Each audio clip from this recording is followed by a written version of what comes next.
Hello friend, आज का topic आपके लिए बहुत इंटरेस्टिंग होने वाला है। द्रौपदी ने श्री कृष्ण से ऐसा क्या पूछ लिया कि श्री कृष्ण के आंख में आंसू आ गए। इसके पीछे का क्या कारण आपको पता है? अगर नहीं पता है तो वीडियो के माध्यम से पूरा क्लियर करेंगे।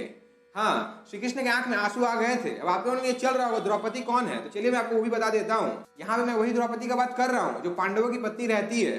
वो श्री कृष्ण को अपना भाई मानती है, पर क्या ऐसे सवाल वो पूछ लेती है कि श्री कृष्ण उदास हो जाते हैं, आंखों में आंसू आ जाता है। तो चलिए इस वीडियो को स्टार्ट करते हैं। उसके पीछे का जो भी कारण है सब कुछ आपको क्लियर करते हैं। आज का स्टोरी बहुत ही सिंपल सा होने वाला है। मैंने महाभारत से लिया है। ये उस समय की बात है जब पांडव सब कुछ हार चुके थे और उन्हें 12 साल का वनवास और 1 साल का अज्ञातवास मिला था। मतलब उन्हें वन में रहना पड़ेगा, वो राजपाट भोग नहीं पाएंगे। जब ये सब उन्हें मिल जाता है, द्रौपदी जाकर श्री कृष्ण से बस इतना ही पूछती है, कान्हा हम कैसे हार गए? हमारे संग में तो आप है, जिसके संग में आप रहते वो तो कभी हार नहीं सकता है। हमारे संग इतना बुरा क्यों हुआ, इसके बारे में आप बताइए।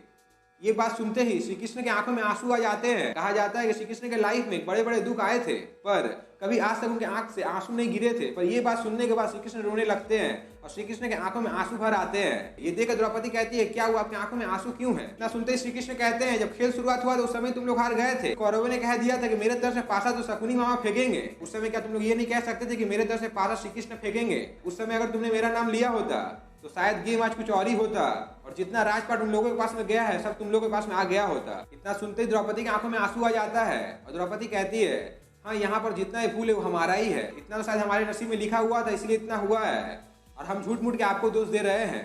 कोई बात नहीं है, अब जैसा हुआ है वैसा हमें भोगना पड़ेगा। और ये कहने के बाद द्रौपदी पांडवों के संग वन में निकल जाती है। सो फ्रेंड, मैं आपको इस कहानी के माध्यम से क्या बताना चाहता हूँ शायद आपको क्लियर हो गया होगा। अगर क्लियर नहीं हुआ तो टेंशन लेने की जरूरत नहीं है। यहाँ पर इस कहानी का सार बस इतना सही है, आप अपने लाइफ में भगवान को हमेशा लास्ट में याद करते हैं, इसलिए आपका काम हमेशा लास्ट में होता है।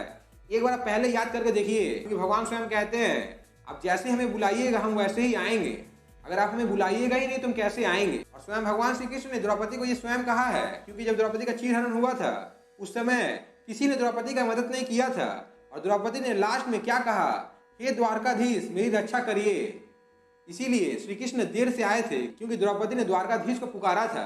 और श्री कृष्ण स्वयं कहते हैं, तुमने द्वारकाधीश को पुकारा था इसलिए मुझे द्वारका से आने में समय लग गया, इसीलिए मैं देर से पहुंचा। अगर एक बार तुम कह देते कि भैया मेरी इज्जत का लाज रख लीजिए, उसके बाद तुम देखती मैं कितना स्पीड में आ जाता। पर तुमने तो द्वारकाधीश को पुकारा था, इसीलिए मुझे आने में थोड़ा वक्त लग गया। यहाँ पर कहने का तात्पर्य यह है कि आप जैसे भगवान को बुलाएंगे भगवान वैसे ही आपके पास में आएंगे।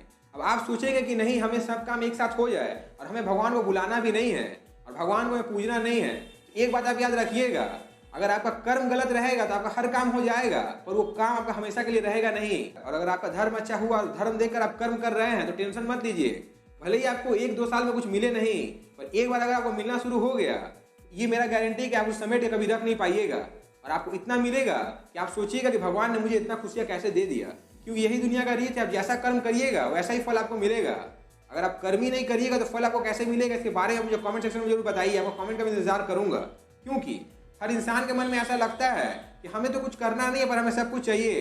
तो भगवान भी अपने मन में ये सोचते हैं, अगर इसे कुछ करना नहीं तो हम कैसे इसे दें, क्योंकि भगवान आपके भरोसे बैठे रहते हैं कि आप करिएगा तो ही आपको भगवान देंगे। अगर आप भगवान को बुलाइएगा ही नहीं तो भगवान कैसे आपके पास में आएंगे?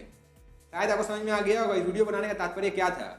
आज के लिए बस इतना ही। आपने चैनल पहली बार आए, चैनल सब्सक्राइब करके बेल आइकन प्रेस करें और वीडियो पहली बार आए तो वीडियो को लाइक और शेयर करें। Thank you.